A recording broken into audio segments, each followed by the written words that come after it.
that.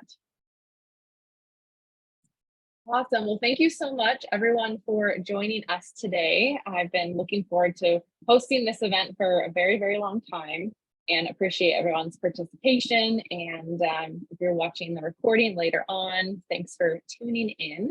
I'll just do a quick intro and then we'll go ahead and move into the main panel event. If you're just joining us, let us know in the chat where you're tuning in from. And Andre, thank you so much for the land acknowledgement. I'm tuning in from Edmonds, Washington, which is a combination of some of the ancestral lands, the Coast Salish and still Squamish. There's a lot of crossover between a lot of our Indigenous cultures here. So thank you so much for that.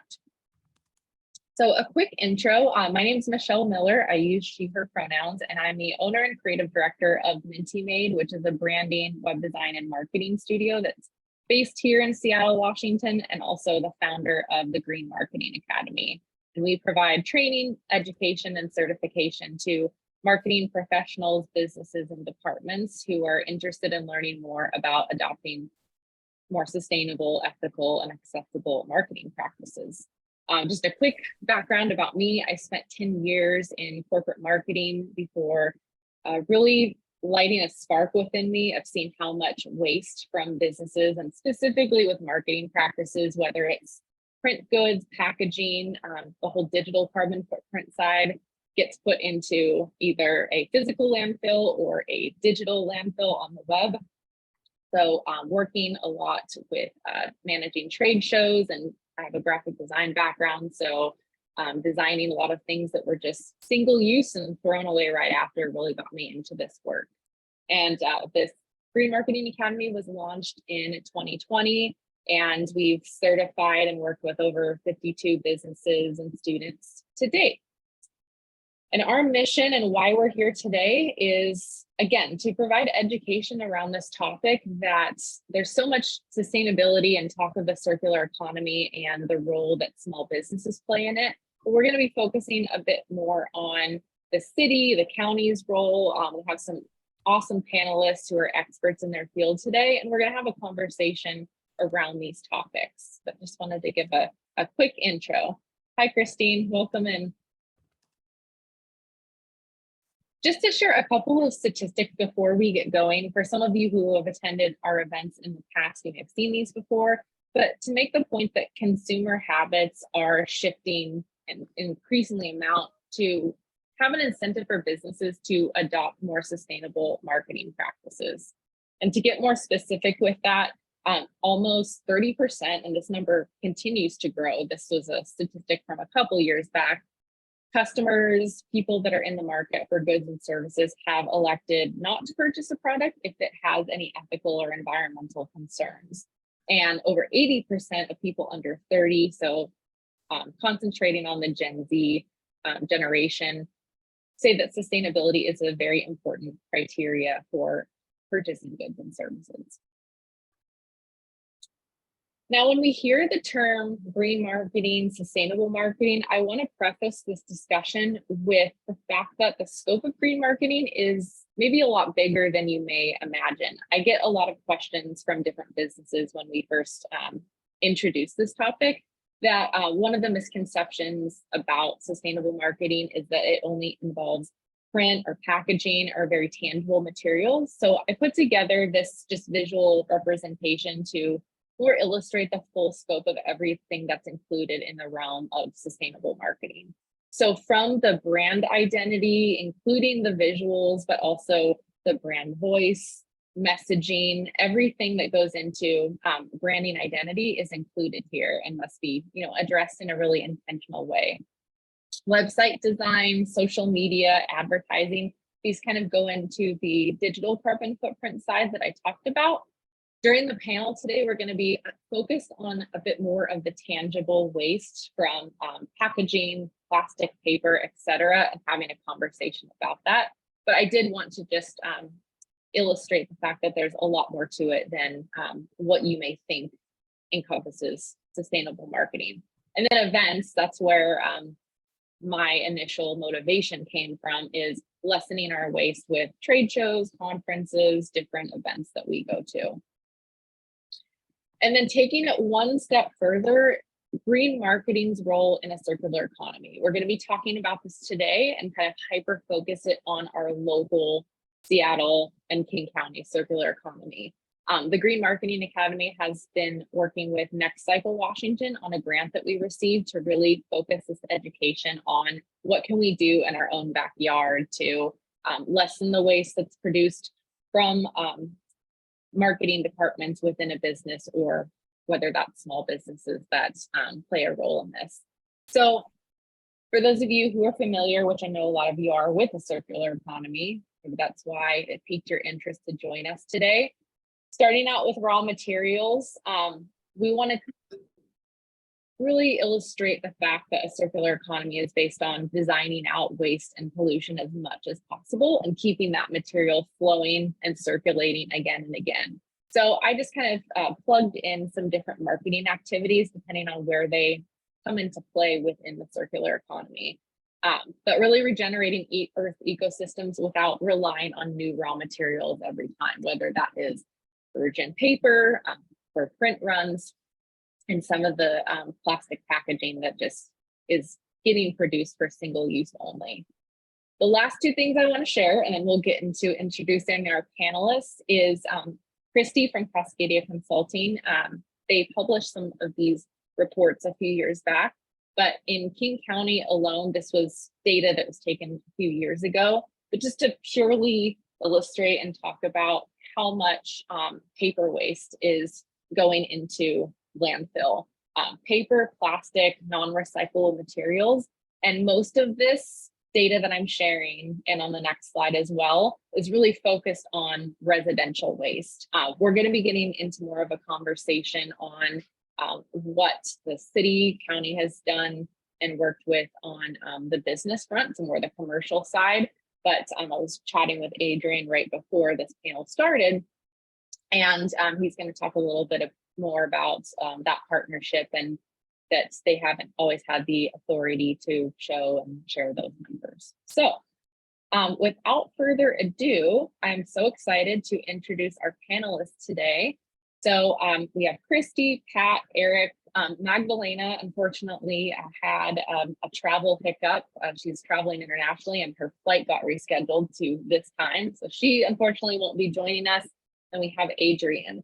So I'll go ahead and hand it over to Christy, and then we'll just move down the line. If you could just give a short intro of yourself, and then we'll move into our panel discussion. That sounds great. Thank you so much, Michelle. And yeah, so excited to be here. My name is Christy Chow, she, her pronouns. I'm with Cascadia Consulting Group. I've been at Cascadia in the fall, it'll be 3 years, and working a lot on education, outreach, engagement, behavior change campaigns, and then kind of more specifically in the waste prevention and circular economy world. So I like to say I wear a lot of hats and have worked on a couple projects that folks have probably heard about, one of which, of course, we just heard about the Next Cycle Washington project, as well as EnviroStars and others, which I'm sure will come up in some of my answers in the panel. Actually, I know will come up because I prepped some of these answers beforehand. All right, I will pass it on to Pat. All right. Hi, I'm Pat Kaufman. I'm Seattle Public Utilities Commercial Program Manager for Recycling, Composting, and Reuse. I've been with SPU about 15 years now and been in the recycling coordination type business for a long time. And one of our circular economy focus strategies at SPU is to promote reusables. Waste prevention, of course, as part of that, but Reuse Seattle is a program that we've developed a partnership as part of that, and I look forward to talking with you all more about that later. I'll pass it over to Eric. Hi, good afternoon. I'm Eric Kouwenhoven, VP Sales with Hemlock Printers. I've been with the company 21 years, and we're about 55 years in business. And sustainability has been at the heart of our business from day one, looking to, from streamlining processes to reducing our manufacturing footprint and educating our clients on best practices and the use of printing in the marketing wheel. And hopefully we can chat a little bit more about that and our sustainability and some of our programs that we have in place. Thank you. Thanks, Eric. I guess I'm up next. My name's Yes. Adrian. I'm a Policy and Market Development Manager at King County Solid Waste Division. King County has a very big landfill out in Cedar Hills. Our main objective, part of my main job, is to try and reduce about 70% that currently goes to our landfill. There are over kind of like about 900,000 tons that go each year. And about 70% of that could be avoided, reused, repaired, recycled, and many other good things. Great. Thank you so much for the introductions. I'm excited to dive into our discussions. So we're going to do just 3 rounds of questions. I split it up into 3 sections. So round 1 is really starting where we are. Where are we today? Where are we with some of these conversations and the collection of data around this discussion? And then we'll move into round 2, which is challenges, barriers, obstacles, etc., that all of you have come in across in your different roles. And then we'll move into more forward thinking of where do we go from here in our final round. If you have questions for the panelists throughout, go ahead and put them in the chat. We're going to circle back, hopefully have about 5 to 10 minutes at the very end to address your questions. But I'll have Hannah from our team keep an eye on those questions so that we can get them all addressed at the end.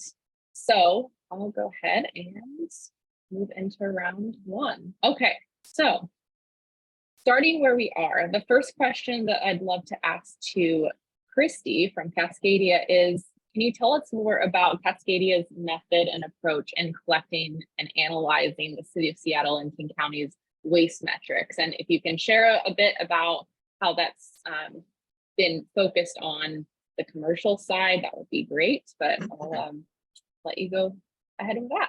Yeah, sure, definitely. So as some background, Cascadia really has its origins in waste prevention, resource recovery, data collection and analysis, usually through like waste assessments and things.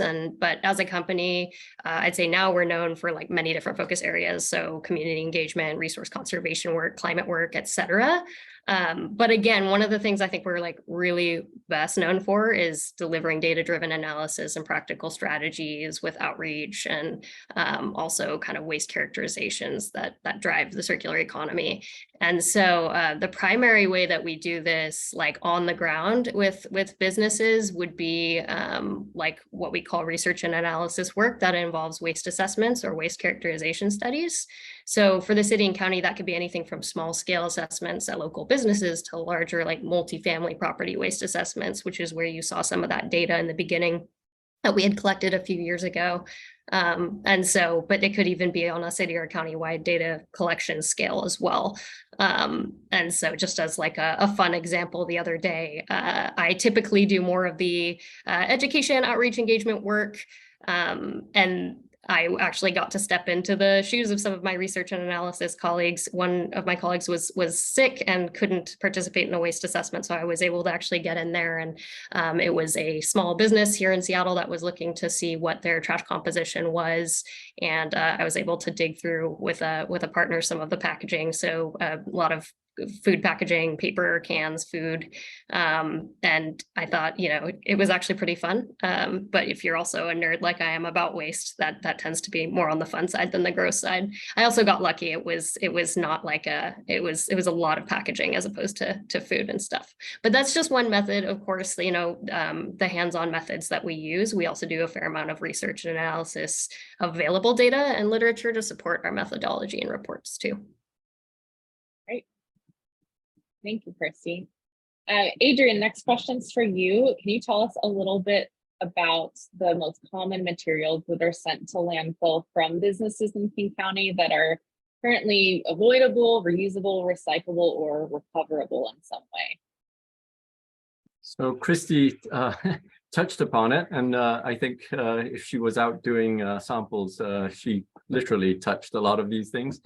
It is mainly organics. So these are food waste and yard waste, wood, and packaging and paper products. Those constitute well over 60% of what's going to our landfill. We have a well-managed landfill that has liners, and we capture the methane, but it's not possible to capture all the methane. We should not be sending any organics, any food waste or yard waste to the landfill at all, because these create methane, potent greenhouse gas that contributes to global warming. And a lot of the food waste could have been avoided, could have been donated. A lot of that lumber that we see there could be made into new homes, it could be used for many other purposes. And a lot of that paper, and I'm wondering whether I'm talking to marketing professionals, a lot of that paper we suspect are actually things that just come in the mail, marketing materials. That's stuff that we could probably do a better job of being more effective, and likewise with the packaging. Definitely. And just a note on, food waste is a big part of waste in events that we see with conferences and business retreats and such too. So thank you for bringing in the food waste aspect, because that's a huge portion of it. Pat, do you have anything to piggyback and add before we kind of move over to Eric's perspective on that? I want to skip over you for this round. I think just to echo what Adrian said at the outset about the food waste, it being such a huge, it's a climate solution to move your food waste from garbage into compost. It's an important thing that everyone has a role to play within. You know, there are key people out there, decision makers in key roles at convention centers and facilities where there's large gatherings and such. But everyone at home, the residential waste composition studies that Christy was referring to, that both the county and the city do regularly, they continue to show at least a third of the garbage leaving everybody's, on average, homes is food waste. And so I just want to put a highlight on that. That's a very available opportunity for all of us. Yeah, and we are privileged here in that if you live in the city of Seattle or surrounding areas, much more than other areas of the state or country or world. So thank you. Eric, tell us more about how Hemlock Printers has worked with local businesses to either reduce materials, print runs, or switch to more sustainable paper or packaging solutions. Yeah, I think, knowing that sustainability has kind of been ingrained in Hemlock's identity since day one, trying to provide clients with most sustainable printing options. We're really trying to become a print partner and take a collaborative approach to someone's marketing needs, understanding what the final intended use of the product is going to be, and then making some suggestions from there. The low-hanging fruit for us is, starting with, recommending post-consumer content papers that come from 100% post-consumer or FSC certified papers, which means it's coming from, responsibly managed forests. Or taking it a step further, there's becoming more and more alternative fibers available in the market, things like hemp, straw, cotton, things that you can use in paper there. And then the conversations kind of take a step further, when it comes to packaging, which, if we see on the scale, that's probably the biggest growth area of printing, is trying to find sustainable uses for packaging, things that it doesn't just get thrown away. It's done in such a creatively designed and a beautiful way that people want to hold on to that packaging or repurpose it. If you get a nice book, that the housing it came in lives with it on the shelf, so that it doesn't even need to be recycled. So things like that kind of come into the conversation for us early on, if we can, to trying to take that collaborative approach rather than just quoting some specs for a job and then pushing it out into the world and not really understanding what it's for. And going a little bit further than that, we developed a carbon neutral printing program here at Hemlock with, auditing our own practices and doing, an annual dumpster dive and seeing what was going on in our own facilities, and then being able to pass along the carbon neutral program to our clients. So the purchase of certain stocks or investments in your project by making it carbon neutral, we're able to take that investment and put it into some key conservation projects around the world to help protect, ancient and endangered forests around the world. Great. Just a quick follow-on question to that, Eric.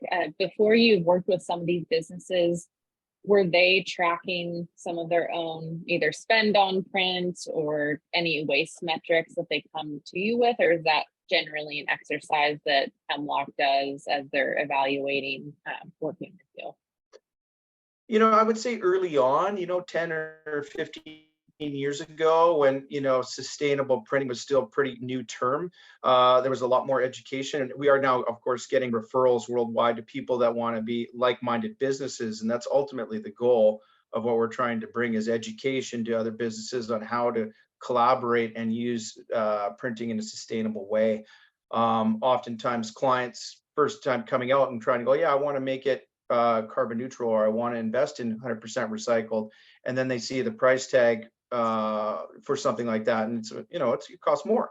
So trying to educate on why it would cost more, and getting to a point when budgets are being established in marketing to then be, make it a proactive approach to that investment a lot easier. So it's not something that sometimes it's from a reactionary standpoint, but long term, the goal, I think, is turning a corner. Awesome. Yeah, and that's a nice segue into our next round of questions, which is challenges. So I'm sure you can expand on that a bit more too when we Absolutely make it your way. All right, so yeah, moving on to challenges, because in sustainability in general, especially within a very niche part of sustainability, there's always challenges and systems that we have to work to knock down or change, behavior change. There's so much entangled in all of these initiatives. So we'll go back to Adrian. What are the main challenges to getting marketing professionals and business owners, small businesses, and I mean large businesses too, to properly recycle and dispose of their paper and packaging waste? I think on a high level, change is always difficult. I mean, even on a personal level, it's the same whether it's a group of people or an organization or an industry. Eric touched upon some of the points that there are ways that you can make sure you create less waste, things are more circular, but sometimes it comes at a cost. There are lots of opportunities where there are also savings to be made, but in order to realize those savings, you might need to go the extra mile or just do a little bit more research on things to better understand what is actually recyclable. What is it that you can do to make those changes? So if we take it down a notch besides challenges on making the change, it's just trying to understand what happens when the products that are produced, the goods and packaging that's being used, what happens to it at the end of life? Where does it go? What are the options that it has? So educating yourself, and it's really difficult. I understand it, because you might have been in the business for many years. You might never have had a class or taught about how to make things more circular, reduce waste. That might not be the main priority in your education, your training, and your business. So definitely just awareness and learning about it.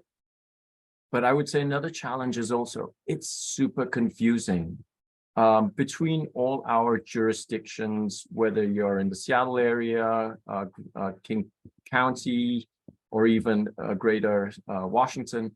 Not all things are considered recyclable. It depends on where you are. So it can get confusing that you can recycle paper cups while you're at work, but not while you're at home. So I totally get that. And that's something that we're working on, working with producers to make that change.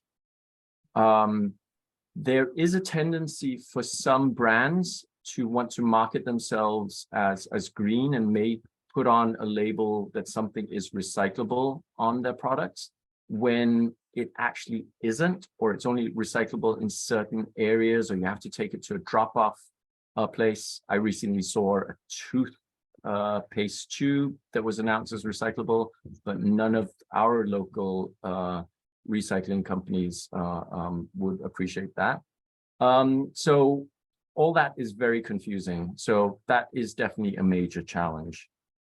But one of the things that I might want to, considering we had that wheel of all the different phases you go through, think about how the design, the choice of materials, recycled paper, recycled materials might cost more. How do you choose that in the right way? And one thing that I think people are not aware of is it's actually, recycling is not free. It costs money. It costs money to collect it. And there's some of those materials that are really valuable, like the aluminum, the bottle plastics. Those are really valuable materials. But things like mixed paper and glass are not that valuable, and it does cost money. And that's why recycled paper sometimes ends up being more expensive, because we have to fight that sometimes virgin materials are actually much cheaper and sometimes get subsidized directly or indirectly. One main pet peeve that I have is when marketing materials get sent out, make sure that they're not sent out broadly.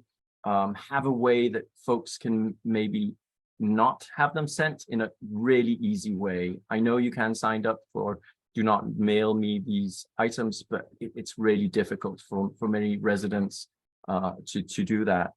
Reuse as much as possible if you can't reduce. Educate on what actually is recyclable.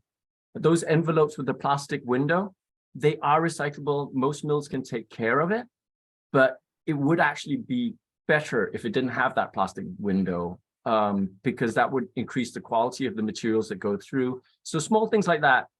I mean, it's okay to have that plastic window, but if you can avoid it, it would actually be better, because those materials are supposed to come back to you if you're buying recycled material. I think that's it for now. No, that was great. I'm not sure if we have anyone from Recology here, but when I was a part of the Seattle Zero Waste team, we did a field trip there and learned so much about the process of recycling, even the plastic windows that you just mentioned. I mean, I'm someone that takes all that very seriously. So I'm in my kitchen, like peeling that out, but it's not common knowledge to a lot of people. And how do we, I call it within our program, sending a message to junk mailers, but to make that easier to opt out or unsubscribe and, you know, work with these, just, I would say more at an industry level to make these systemic changes as well. Pat, I'm excited to ask you this next question, kind of build on to that. I know City of Seattle has had different programs, but what type of engagements, if any, have you had with businesses with regard to increasing the amount of recycling and or, you know, reducing the amount of waste that they contribute to the landfill? Sure. Well, we use our Green Business Program. That's our public-facing storefront, if you will, for all of our services. And we do a variety of things to engage with the business community. The most effective, I'll just cut right to the chase, is in-person engagement. The ability to, you know, be with a person in their workspace and talk about what's in their waste can or in their recycle bin. The idea of fine-tuning your recycling, you know, the windowed envelopes or materials that they have control over what they're purchasing for their operation, whether it's in manufacturing or distribution or office work or, you know, all different types of sectors. Everybody has their own feedstock of materials needed to operate. Sometimes you can look at those and say, you know, maybe you can choose a different product that will be better recyclable or recyclable in the first place and not disposable. So those kinds of, like, you know, you're really, like Christy was saying earlier, as recycling, you know, experts or whatever, we get to roll our sleeves up and get really serious about what's in the waste stream when you get into specific businesses. But other things we do from a marketing perspective, from a outreach and engaging the business community, includes we work with the Chamber of Commerce, we work with the Washington Hospitality Association, the Seattle Restaurant Alliance, the BOMA, the Building Owners and Managers Association. So these are key, kind of meeting points. We've tried to do like, come downtown and join us for a recycling chat today. And you don't get a lot of folks, but if you piggyback onto an existing organization's existing kind of attraction of an event, then you've got an audience and you can kind of become part of the agenda and do some co-sponsorship things. We pay for these opportunities, of course. We don't. Sometimes we're invited, and it's great to just show up and be part of the mix. But oftentimes we join as members, and we're happy to. And then the last thing I'll say is that those, as I alluded to this in my earlier comment, the decision makers. Those are the ones. Like there's administrative, executive level person who controls a whole business operation sometimes about what their procurement is, what their purchasing is. There's folks who are in operations or part of a fleet or a production assembly area, or food service, of course, has a lot of decision makers. There's a lot of different things that happen in that world. So that's the key, is really working your way through an organization to find those opportunities to really improve their awareness about what they can do, in their position, and then what their options are for shifting their operation. And then I guess what comes next on that train of thinking is collection containers. I mean, that's it. If you don't have a bin in place, even if a person has awareness, if they don't have the option, then it is very difficult to have them walk the 10 steps over to the other station to use the bin. So a lot of times it's just those on-site infrastructure needs, the bins, stickers, posters, having good information that's appropriate. So yeah. Definitely. Yeah, and that's how Pat and I met, was through Seattle Zero Waste. You had done a virtual presentation like this for us, and I'm hearing from all the answers on this round is awareness and education. And I always tell our students and businesses that we work with is greenwashing, it's a double-edged sword, because you can be greenwashing as a business, but you can also be greenwashed as a consumer. So there's education that has to happen on both sides of the spectrum there. Eric, what has been, and you touched on this a little bit in your last response, but what has been Hemlock's biggest challenge or challenges with encouraging businesses to switch to more sustainable paper stocks? And how have you, if you can share any case studies of how you've overcome these with some of your clients, that would be great. Yeah, I did touch on it a little bit about, the initial investment, and sometimes it comes with a bit of sticker shock. But it also, when you do get that proactive, collaborative approach, someone may come to me and say, I want to do a direct mail campaign of 100,000 people or 100,000 houses. You go, why?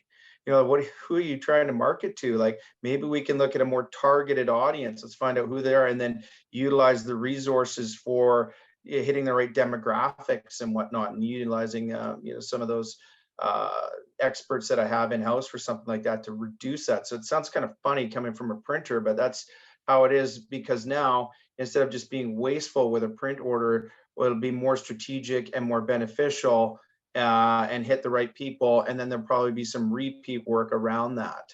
So, taking a long-term approach to it in that regard.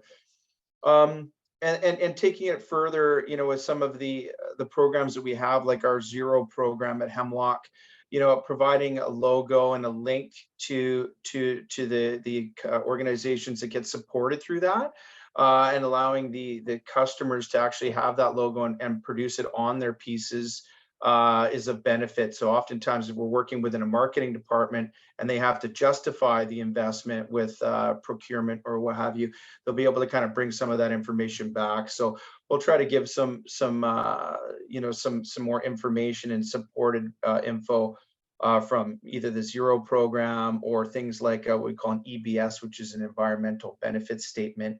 You've probably seen those around. They've been around for a number of years, kind of showing what 100% post-consumer waste production saved in terms of water use and landfill and whatnot. So sometimes things like that can help make the difference in helping justify moving the needle forward on sustainable decisions around print marketing. Definitely. yeah, when I worked in corporate marketing, just cutting down catalogs, switching those to even digital or just printing them very intentionally on more eco-friendly paper stocks, which has changed a lot since then, really made a difference, and we're able to recoup a lot of long-term costs there too, which is, as you said, important to focus on. Sometimes it's sticker shock at the beginning, but it ends up saving you a lot of money to invest elsewhere over time. And then as that grows, right, oh yeah, you're seeing the investment in the equipment manufacturers that makes the printing presses, that make the bindery equipment, to gear towards more catered printed products. So printing stuff in shorter runs, but still maintaining the quality. That's been the biggest innovative drive from the manufacturing side, is bringing equipment to market that is allowing what the market wants. And it is more curated printed materials worldwide as opposed to mass production.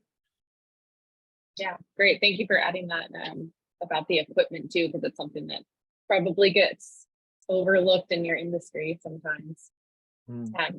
Christy, can you speak just a little bit to how Cascadia's market research and the evaluation services have helped uncover some of these motivations and barriers driving environmental action, or perhaps just a lack of this motivation? Yeah, for sure. I mean, first of all, for methods, Cascadians, we love a good survey or stakeholder interview, focus group, just to name a few methods. So those are invaluable for collecting direct program feedback from stakeholders and actually assessing their needs and wants, which I think is actually a really important point. So like, I like to think of it as the bottom line is we can't really drive sustainable changes if we don't know what motivates the individuals and companies, right? And so it's different motivators for different communities. And that's kind of where that intersectionality comes into between equity and accessibility and sustainability. Since we're talking about marketing and sustainable behaviors, like Cascadia is always trying to better understand the communities in terms of, what sort of things need to be put into action so that we can get the best feedback possible. So whether that's translation services, transcreation services, in-language outreach and assistance, we do a lot of that, for instance, through the Green Business Program that Pat mentioned. EnviroStars work that we do, Reuse Seattle, a lot of in-language work as well during our integrated outreach, just to make sure that we're actually meeting the needs of some of these folks, because that has uncovered a lot of barriers that we didn't necessarily see before in like the marketing of our programs or just getting our resources out there. I know we've had, recently we had some folks go out through the integrated Green Business Program outreach that we do, and they went to teammates who speak Mandarin specifically went out to businesses in the CID, Chinatown International District, and it was a lot of these businesses had previously had outreach in English only. And so when they had folks speak the language that they primarily spoke, so Mandarin largely in that community, we learned a lot more about what types of barriers to green actions there are and what questions they have. And then another aspect of tying it to the circular economy, one point I wanted to bring up, which was really interesting, through the next cycle work that Cascadia has been doing, and then in particular, this is with Kamal Patel, who I think is here on the call or was here on the call, Start Consulting RRS. So we all have been working on the next cycle program, and Kamal's really been leading a lot of this, what we call co-design work, so community co-design. And through some of that work, we've learned from surveys and interviews within this first cohort that we had in the next cycle group that there were a lot of folks that either due to language barriers or familiarity barriers weren't really actually clear on what terms like circular economy are, or upstream and downstream. So that was a really big wake up call, and kind of highlights the importance of sitting down with our audiences so that we can actually connect authentically and effectively in a way that makes sense for everyone, because it's a big barrier to motivation, right? Like if folks aren't familiar with the different terms that we're using in our marketing and our program outreach. Awesome. Yeah, and that's we're going to move into the road ahead and where we go from here. And this is more of a question for back to you, Christy, and Pat. I'd love your weigh in, and be sure to mention the Reuse Seattle program, but what do you feel like it would take for businesses in the city and in King County to play a greater part in your waste prevention and resource recovery programs? So Christy, go ahead, and then you can pass it over to Pat. Yeah, I mean, I'll let Pat jump in. I mean, one thing I always say is that I would love to have like 20, 30 more businesses a day reach out to us and ask us, their questions and what help they need. I think a lot of these questions, again, are uncovered during our on-site outreach that we do, or when we're actually kind of probing to get some information from folks. But we do have, like, through the Green Business Program, we have a hotline, same with Reuse Seattle. And so I think that's really having, just having the message out there that businesses, like, please don't be afraid to actually reach out and ask these questions. That's what we're here for. So Pat, I'll let you step in too. Yeah, I'm just thinking about this so Reuse Seattle primarily focuses on single-use packaging. It's a very seemingly optional kind of model for delivering food and beverage to folks.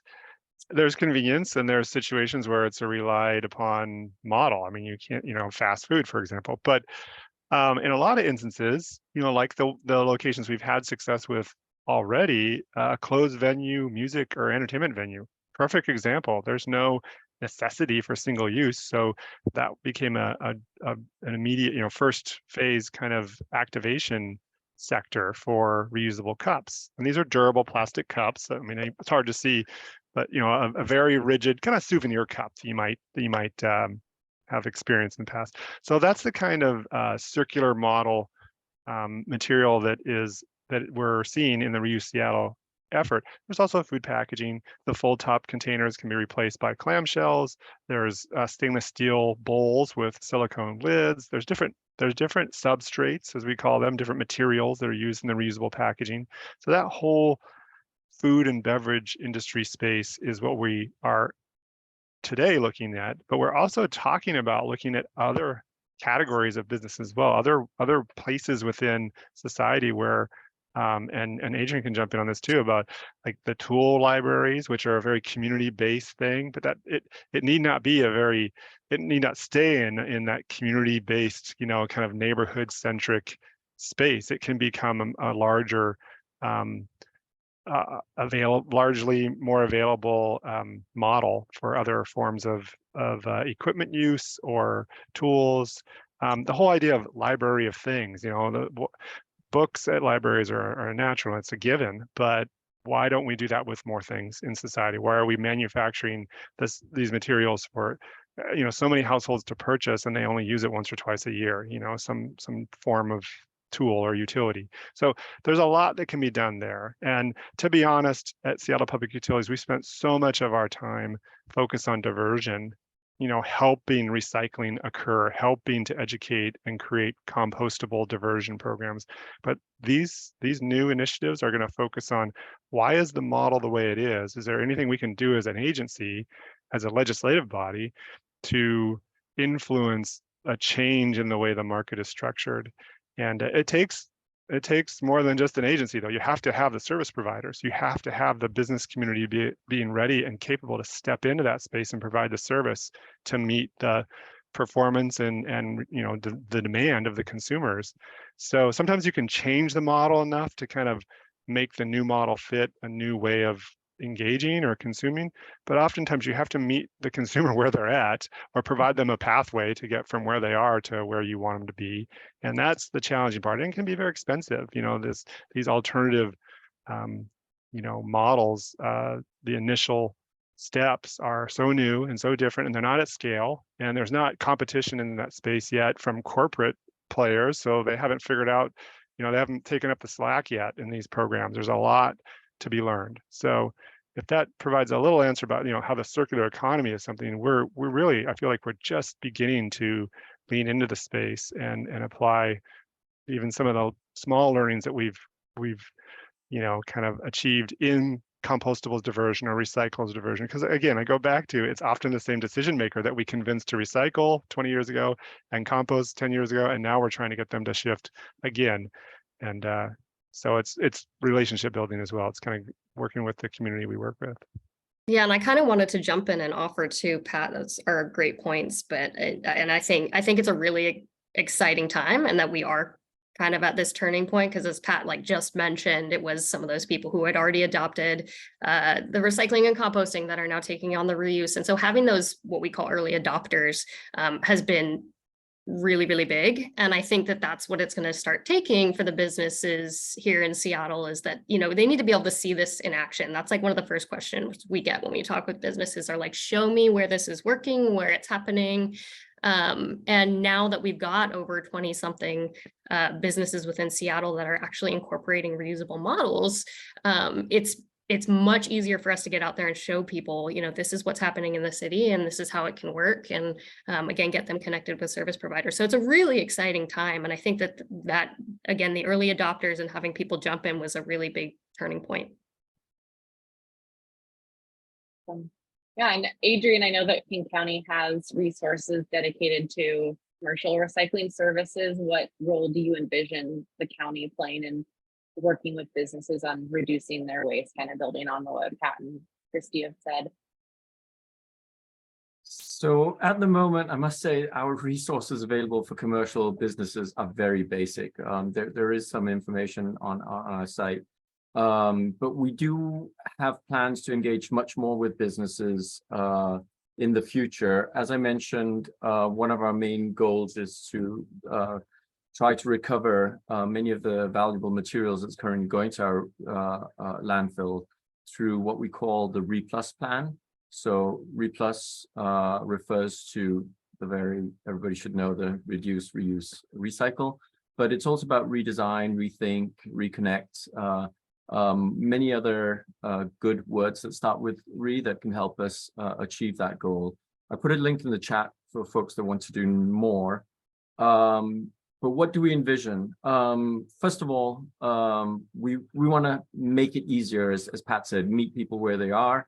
We want to encourage the good behaviors. We provide technical assistance, business development, and grant funding. Next Cycle is a good example of that, where folks like Christy and Kamal are really helping businesses and community projects develop their circular economy business or project. We also have other grants available that contribute to that besides Next Cycle. Then other things that I think that we do and can do more of is convening, getting the right folks together. Kind of like, how do we address a specific issue that we're seeing, and try to get folks to work together. For example, Bring Your Own Cup is an example that Seattle has moved forward, and some of the cities on the east side of King County have worked on with businesses on try to encourage them.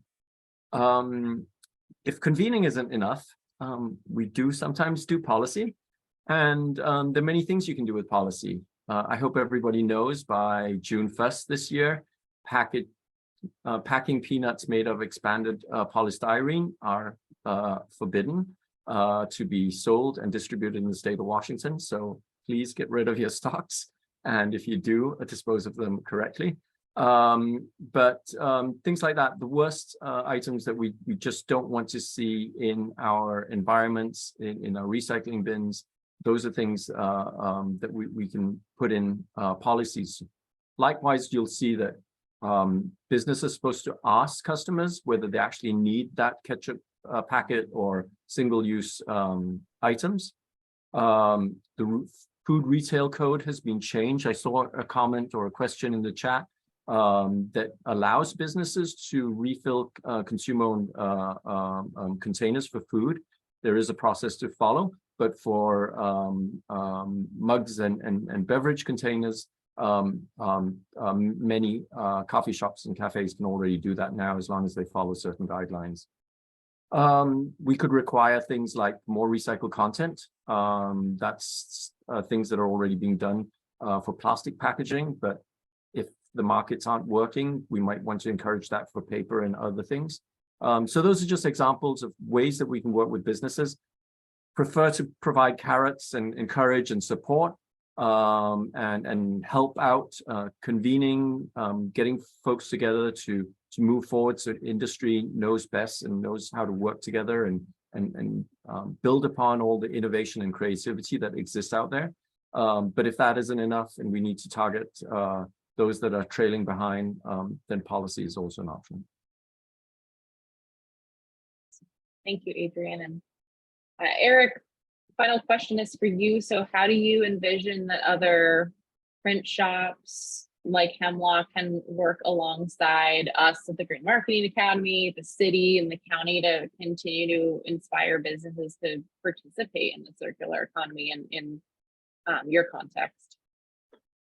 Yeah, I think it's digging deep into, your organization's social purpose, and then, being able to, create connections, through events like this, to help build community, inspire actions collectively that we can all kind of drive forward, with, safeguarding the health of our, our environment and the world's forests as a whole, can be put across the board. Printers specifically, have often peer networks. They can kind of share better business practices on sustainable manufacturing, and it goes down to educating the consumers to demand more from their suppliers and how things are produced as well. Yeah, definitely. This, like I said at the beginning, this is just the start of the conversation, and one of our parts of our missions is to really focus on the immediate area, being in Seattle, being in King County, where we can help make those connections and work together on this common cause. So just want to thank all of our panelists. Again, here's their names and titles, and I appreciate all of the links that have been dropped into the chat. We'll share those out in a follow-up email along with the recording as well. And if you'd like to get in contact with one or more of the panelists, you can reply to our email and let us know as well. But we really appreciate you being here with us today and sharing your perspectives. And I wanted to leave a couple of minutes at the end just to kind of wrap up and answer any questions. While Hannah kind of scans, I think we got most of the questions answered, but I just wanted to share a couple of final slides. We are working with businesses on different types of certifications. Whoops. So I mentioned this at the beginning, but we do work with businesses on custom training and really designing strategies and action plans that really show their commitment. We don't want to be another certification that you just pay for and here's your badge, put it on your website, put it on your product, that like Adrian touched on in the past. We're really wanting to work with businesses on not only manufacturing or producing products that are sold and marketed in a certain way, but really cut down on the amount of greenwashing in our immediate area, city and county as well. Something that I'll send out to everyone that's joined today is just a quick guide that we put together on just 15 ways to go greener with your marketing. This is applicable to both service, product-based businesses, and just has some quick tips on how you can cut down on your waste and play a role in the circular economy here. And just a thank you for being here. We'll switch over to some questions and get those answered, but here's more ways to connect with us. And we do have a community that is free to join where we continue a lot of these conversations. It's part of a larger community called the Impact Driven Community. I'll put this QR code here up at the end for anyone who would like to join us there, make some of these connections, and just, like I said, continue the conversation around these practices. Awesome. Thank you, Hannah, for putting the link in there. And there's this QR code as well. Jennifer, I'm glad that was helpful for you as well. I know we've had several people join from outside of the Seattle area too. All right, so we have any other questions, Hannah, that came up? I know Andre had a question, but it looks like Christy took care of that in the chat. If anyone else wants to unmute themselves for the last couple of minutes here, you're welcome to chime in and ask a question to any of our panelists while you have their attention as well.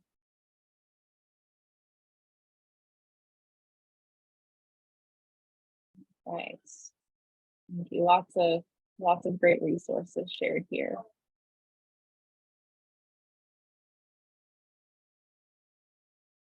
All right.